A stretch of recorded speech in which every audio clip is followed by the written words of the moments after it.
Сол кезде елге қорған болған Абылай көп жаудың бірін шалып, бірін арбап, күндердің бір күнінде хан Абылай қалмаққа ойын алды, ойран салмақай.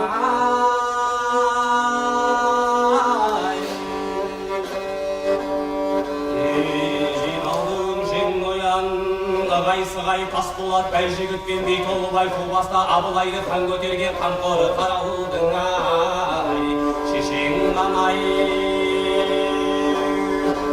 Аяшылы жауған қардай, шөптен нардай, қарттыран қаржығалы қарт бөген бай, бөкеннің жас жолбары шетпеншегі аузынан жалын шашқанай, шашқанатай.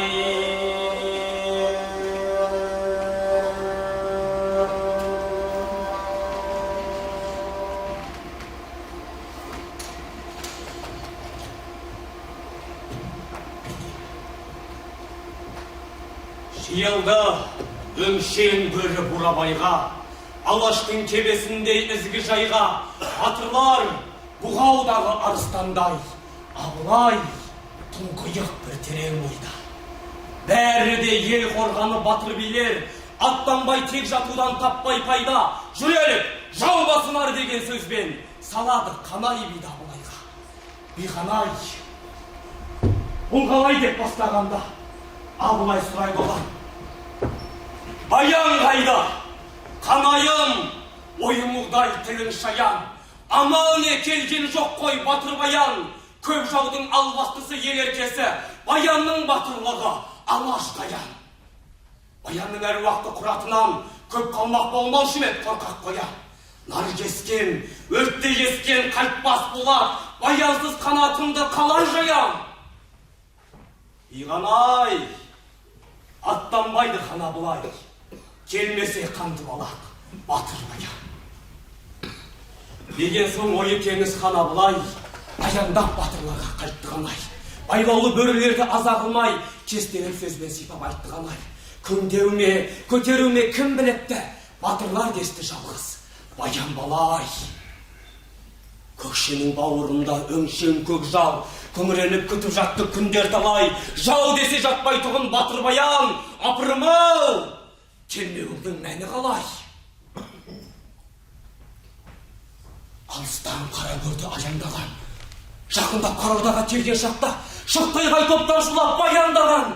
Аяңдап топқа тұра келді баян, келді де көпке сәлем берді баян. Құдай боп құс төресі топ төрінде отырған Абылайды көрді баян.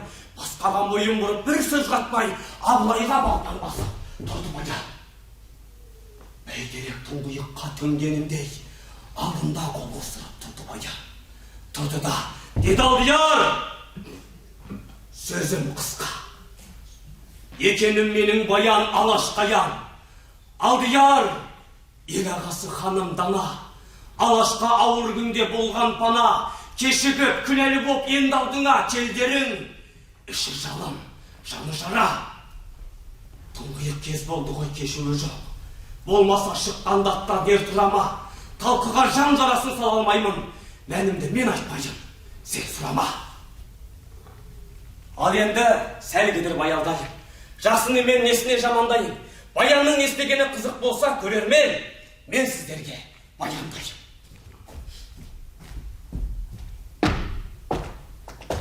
Жас баян жауды талай көрмеп беді.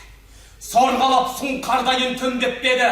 Майданда жолбарыстай жалғыз ойнап, сан қолға аш бөріде кірмеп беді. Қазақтың батырлары бәрі қыран, сонда да бір батыр жоқ баяндайда. Жауының бір жарықтан бір сұлуын, ер баян алып қайтқан артына сап. Баянның алып қайтқан сол сұлуы балдырған, бөбектерді 14 жастақ. Сол сұлу екен атқан таңдай, бір соған бар сұлулық жиылғандай. Торғын ет, шапақтай беттісі мерует, сөздері сұлсылдырлап құйылғандай. Бір олап, көз қарасы бір айнытқан, жұлдыздай еркелеген сөнбей жанбай, лебізі, жібек лебі, жұмақ желі, кәусәрдай татқан адам қаларған бай. Шынер ғой, батыр баян алып қайтқан, еліне сол сұлуды естен танбай. Ер баян, Жастылыды алып келген, сұңқардай бабындағы сұқсыр көрген, қан жауып екі көзін қанды балақ, ілмекте қоңыр қасты көңіл бөлген. Маралар оқышпайтын тымсақ бірақ. Кезеңде кезгесе де қандай мерген, болмасын жастылудың білгенден соң, ер баян қарын басқы беріп берген. Алайда аралысқан жүрегімен, теңізде алысқандай күштісеңмен, қалмақтың қайсар қызы қайрылмаған, болаттай жасу білмей майрылмаған, жап-жас қыз. Сұмдығым ол сыр бермейді, жандая қойдан олақ қайғырмаған. Алаштың аруы боп кетсе дағы, жанымен өз жұртынан айрылмаған. Сонда да сыр шығармай батыр баян, жастық қып, жанын естен тандырмаған. Осылай іштен күйген батыр баян, баянның батырлығы Алаш қаян.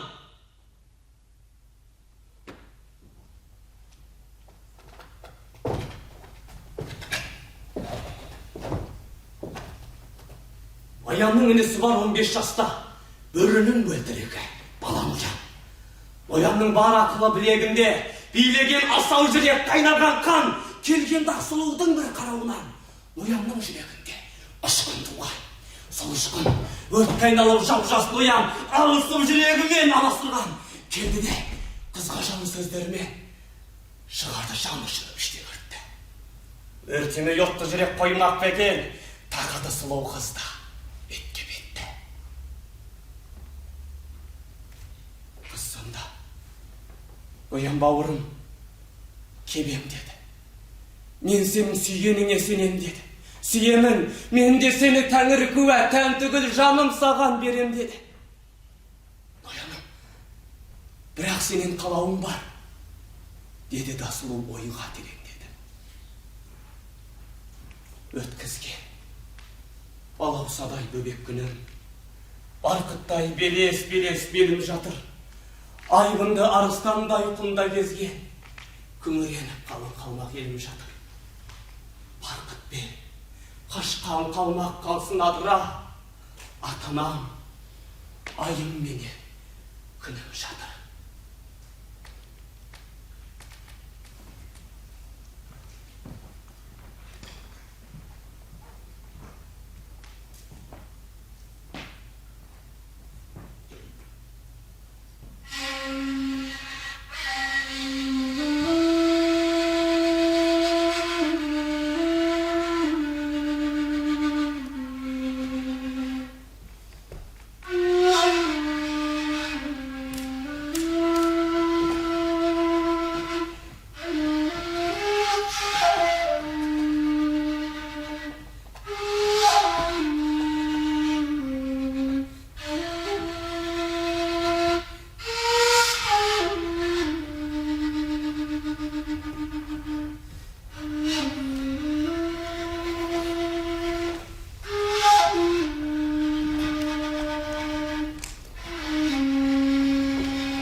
Біздің елге барған еді. Көп қойға көк жал ойран салған еді. Бөбегін шырылдатып ап кеткенде атамам жылап зарлап қалған еді. Сорлана, көкірегін көкке сауып, қан жылап менен бір атталған еді. Оланда, елдің шетін, анам бетін бір көрмей қозым, елге барма деді. Анамас өзім мынау жас Ноян жүгінемін ер деп сені. Көр болсақ, көрді көрмей тәңірімдай ма, ер баян неге батқан терең ойға. Мен солды көргеннен ақ сүйген баян, қосылсақ баянға бір дерт болмай ма? Биікке кетпей киіп ойды ойнаса, ашулы арыстанға мерт болмай ма?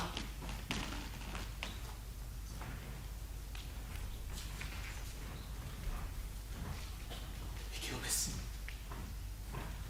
Сарыарқадан сапар қылсақ,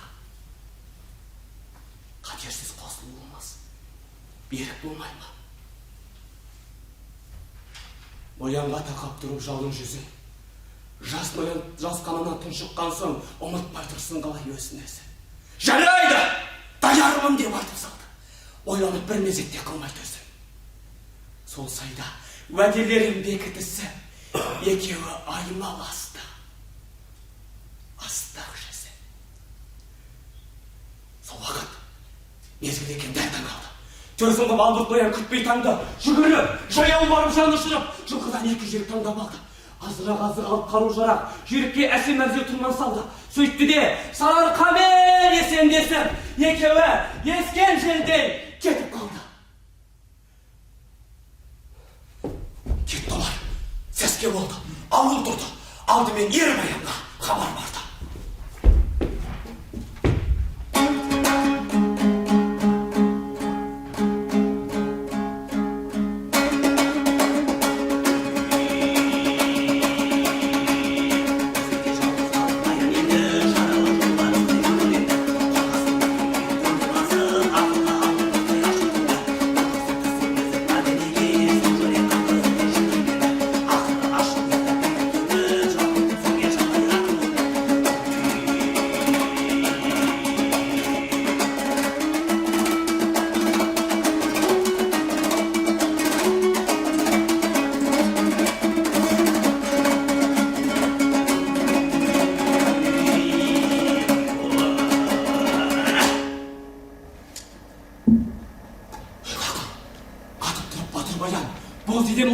Шыға келді. Ербаян сол кеткенмен кете барды. Міне бақ белдердегі отып барды. Дуылға қалқан көбек қалғаны ұмыт. Белінде жалғыз ақ бір садақ барды. Бауырынан обағаны мол құмырды. Арыстан айдалада дүбір салды.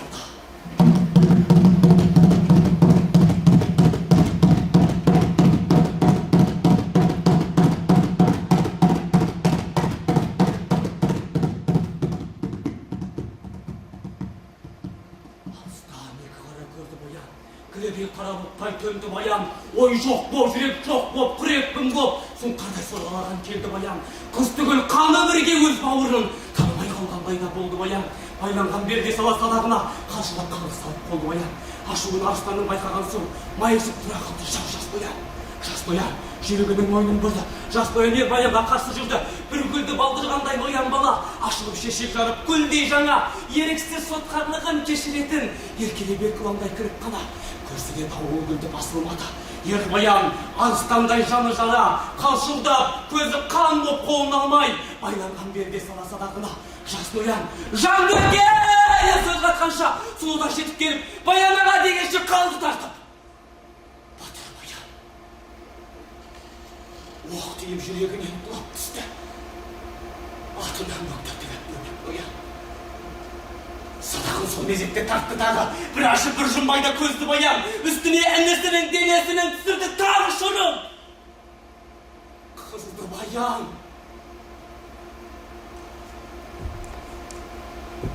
Екі жас аттарынан ұшып түсті. Түскенде бірін-бірі құшып түсті. Жүректен атып ұшып шыққан қанмен жалғыз-ақ ах десті де. Жаным десті. Қомағай қара топырақ бүлгіл қалғып, асығып екенменен қанын ішті. Күлдей қу, тұнжыраған түндей болып, жей алмай бір текселі бақыл есті. Тұрды да біраздан соң Батыр Баян артына не сауғандай құлап түсті. Сол кезде сардаланы күңгірт тартты. Еңкейіп бара жатты күнде батып, құшақтап ақ селеуді жылады жел, өзінің қасірет жырын қоңырлатып. Құшақтап екі жасты күңірендей, көзінен ыстық жасты сорғалатып, қайғыдан жаралғандай қайран жүрек.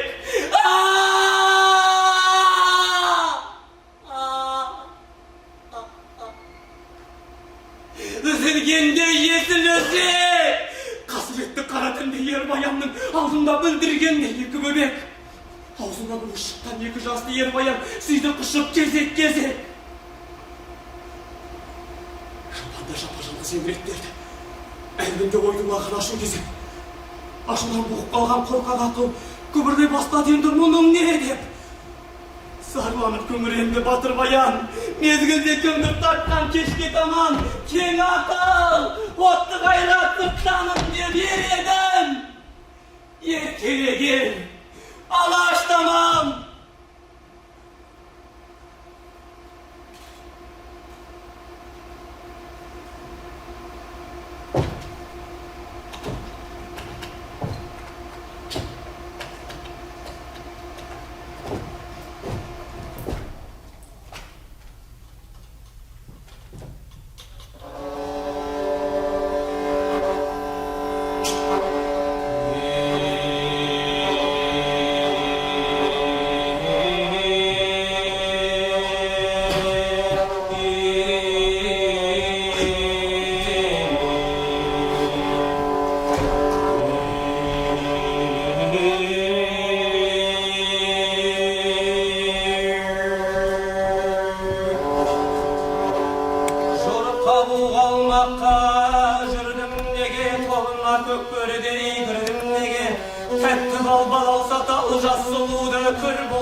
көрермендер, артистер, көршіліктер, кімнің, Есжанның моно спектакліне куә болдық.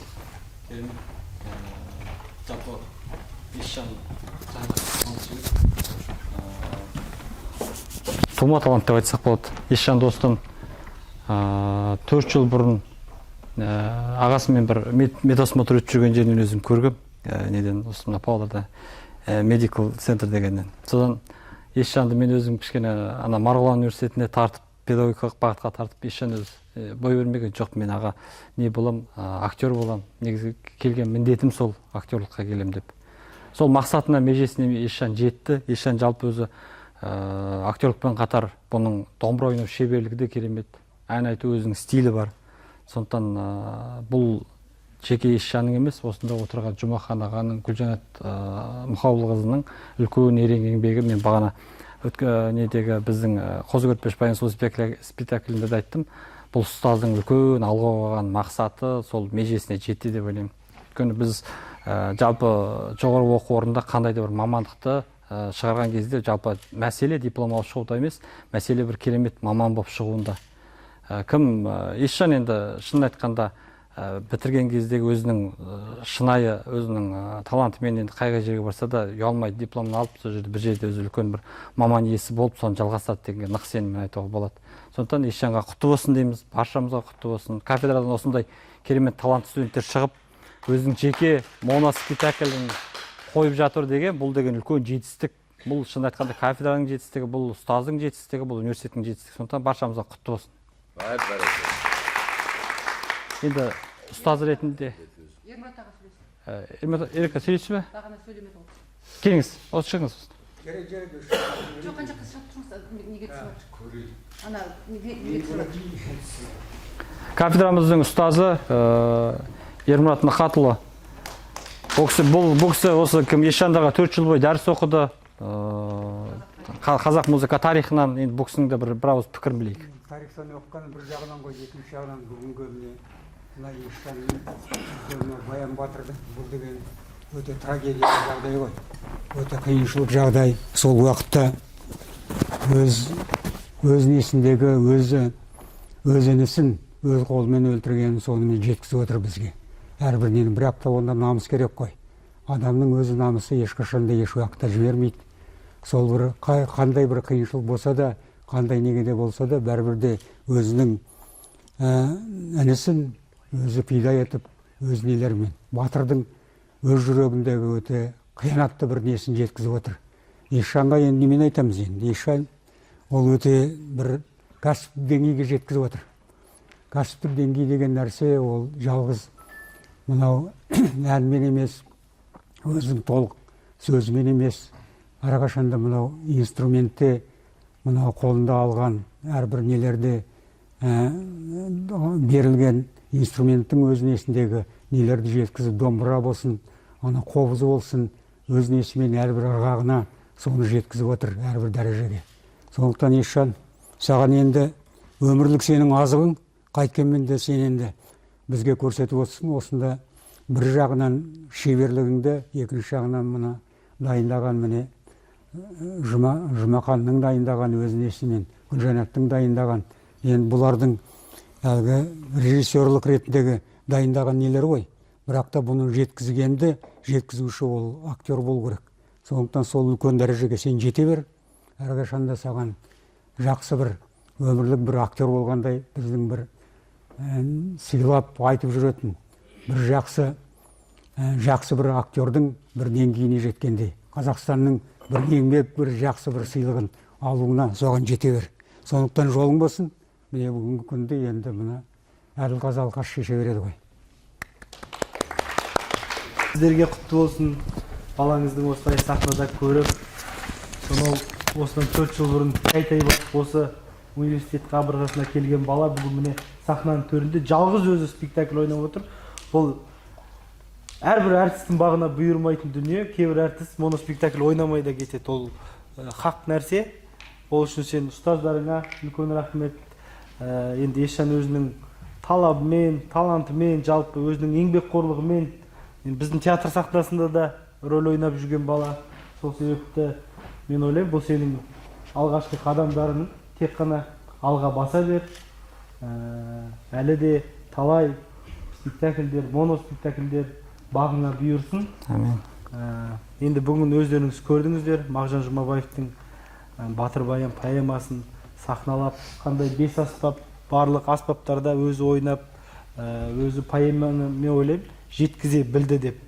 Бұл жердегі басты мақсат енді әрине көрерменге жалғыз актер болғаннан кейін әртүрлі кейіпкердің ішкі жан тебіренісін көрерменге жеткізу, және бүгін сол мақсат орындалды деп ойлаймын. Әрине енді жалғыз актерға сахнада өте қиын, бірақ дегенмен жас болса да өзінің енді шеберлігін бүгін сахнада көрсетті. Рахмет үлкен. Енді ұстаз ретінде Жұмахан аға мен Гүлжан Мұқабаева бір ауыз пікірлеріңізді айтсаңыздар. Ешәнің туыстары ғой, туыстарысыздар ғой, Иә. ата-анасына туыстары. Осындай бала тәрбиелегендеріңізге мың алғыс. Неге айтып отырмын? Ол мынау өзін өзі қамшылап жүретін, барын салып, таңның атысы, күннің батысы осы.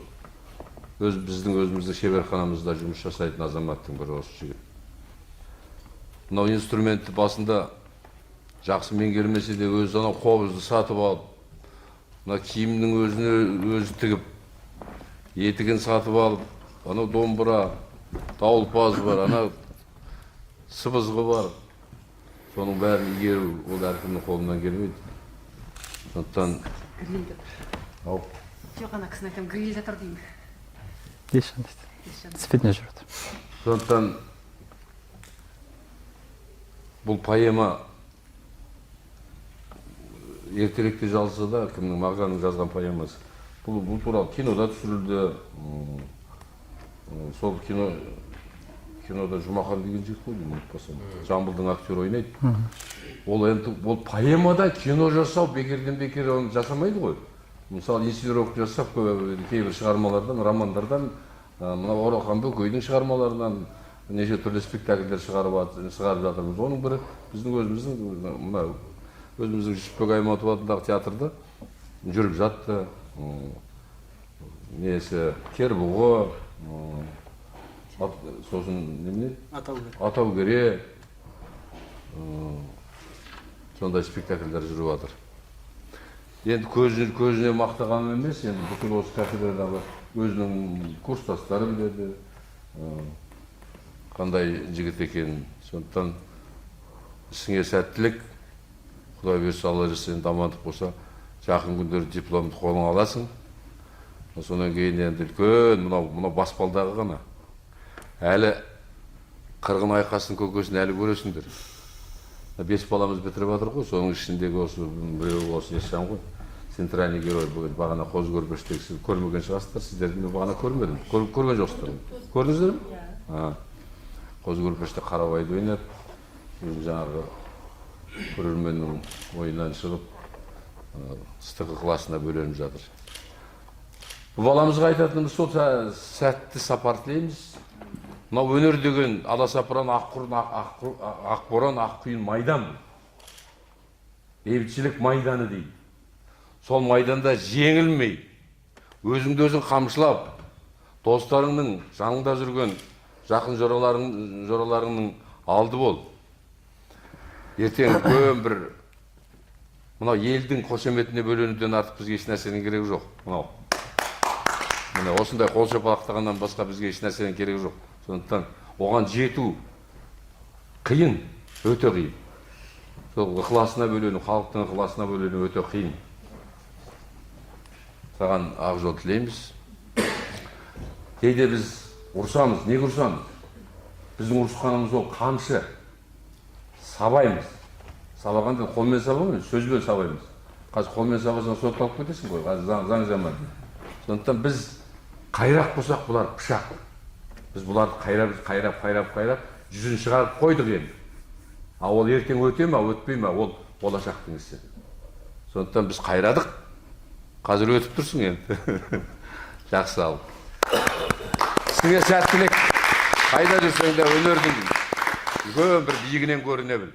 Соны тілеймін. Әмин. Біз міне апайың екеуіміз. Гүлжан апай, айтсын. Өзің айт. Ал енді Ешжан, біріншіден құттықтаймын. Еңбегімізді ақтадың, өзіңнің де арманың орындалды. Енді Ешжанның әке шешесіне рахмет айтамыз. Біз де тілейміз, осындай балалар келсе екен бізге деп. осындай театрға да өнерге жалпы осындай адамдар керек, осындай қабілеті бар, осындай еңбекқорлығы бар, осындай талантты балалар керек деп тілейміз. Енді Есжанмен өте балалардың ішінде өзі адам бірін-бірі тез тіл табысып кетеді, біріне-бірін сырын айтып, адамдар өзі бір жақындасып кететін адамдар болады ғой. Біз енді Есжан екеуміз солай болдық, оны жасырмаймын.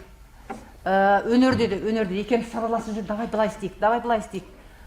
Жоқ, айтсақ, жасасақ, ұқсат берем екен дегендей жасырын жүріп, бірдемені ұрлап істеп, сосын барып жарыққа шығарып дегендей сондай жұмыстарды көп атқардық. Кім екеуміз, Есжан екеуміз. Есжан өзі осы университетте ең алғашқы мобильдік бағдарламамен оқып келген, Алматыдағы алғашқы студент. Иә, ол осы шығармасымен үзінді оқып, сол республикалық олимпиадада қатысып, Алматыда Жүргенов атындағы академияда басты жүлдені алғанын білесіздер. Сол ана жолда жастар театры келгенде көз түсіп, бізді дипломный спектакльдеріңізге шақырыңыздаршы, көрейік мына баланы деген сондай не тастады, сөз тастаған болатын, бірақ оны біз шақыра алмадық. Өзіміз керек қой, алып кетіп жүр мүмкін деп. Сол еңбегің жана берсін, бізге де сен сияқты баланы тілейміз Құдайдан, осындай үлкендерге келгенде. Әумин. Сіздерге көп рахмет. Бұл шығарма қазақ театрында, жаңа киносы ойналды деді, поэма жырау ретінде Баянғали ақын бар ғой, сол орындаған театр сахнасында алғаш рет міне Есжан моноспектакль жасап тұр. Өзінің еңбегін дипломдық жұмысты қорғап, сәтті қорғадың деп ойлап жатырмыз. Құтты болсын.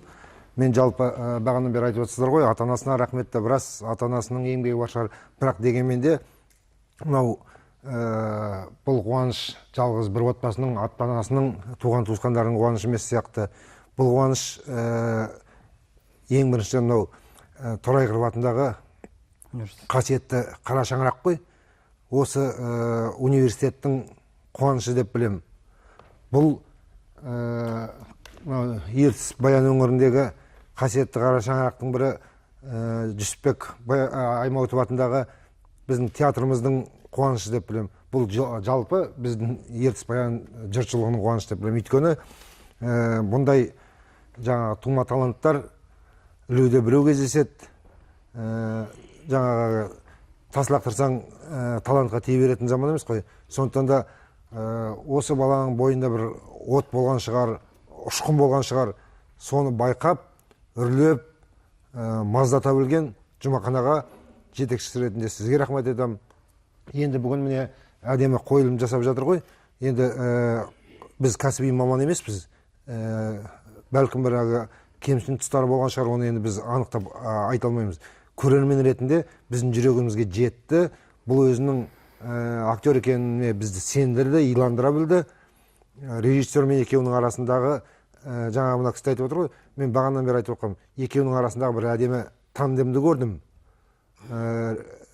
Бұл өнер болса, бірақ дегенмен де режиссердің қойған талабын орындай алмайса, немесе екеуі бір-бірімен тіл табыса алмай, бірін-бірі ұғыныса алмай жатса, бәлкім мұндай дүние тумайтын да шығар еді, кім біледі.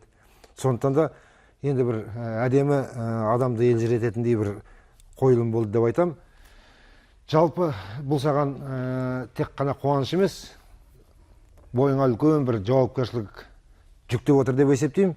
Өйткені білмеймін, енді мүмкін артық айтқандық болатын шығар, бірақ мен үшін, көрермен үшін мен өзім бұл жаңа осы еңбегіңді сенің шағын бір кімнің, Есжанның бенефисі деп елестеттім көз алдыма. Бенефисті екінің бір жасай бермейді, оған өнер майталмандары жылдап, бәленбай жыл еңбегін арқалап келіп атып, соның нәтижесіне жетіп жатады ғой. Бұл жерде тағы да айтам, әйтеуір тіл көзден сақтасын, содан кейін бауырым болғасының кей кезде қатты да айтып жатам, Құдай әуелі жұлдыз ауруынан сақтасын. Жұмақанаға да жаңа сахнаның сыртында айтып жатырмын, бір-екі ауыз лебізіңізді білдірсеңіз десем, өзін сөйлетсем, оған ерте әлі дедім. Қазір біз шыны керек, қазір біз сұхбат алып, бұл жұлдыз ұстап алып жүрсе, сондықтан да бұған әлі ерте. Сіз айтыңыз, сіз айтқаныңыз оның аузымен айтқанмен бірдей болады деп айтып отырмыз деп. Өйткені жаңағы рас жауапкершілік деген ол үлкен нәрсе. Биік шыңға шығуға болады еңбектеніп отырып. бірақ сол жерде тұрақтап сол биікті сақтап қалу деген ол бір бөлек нәрсе. Құласаң оңбай құлайсың. Сондықтан да Құдай сені әрқашан Алла жар болсын. Биігіңнен өзіңнің түспе, ешқашан тұғырдан түспе. Сәттілік деймін.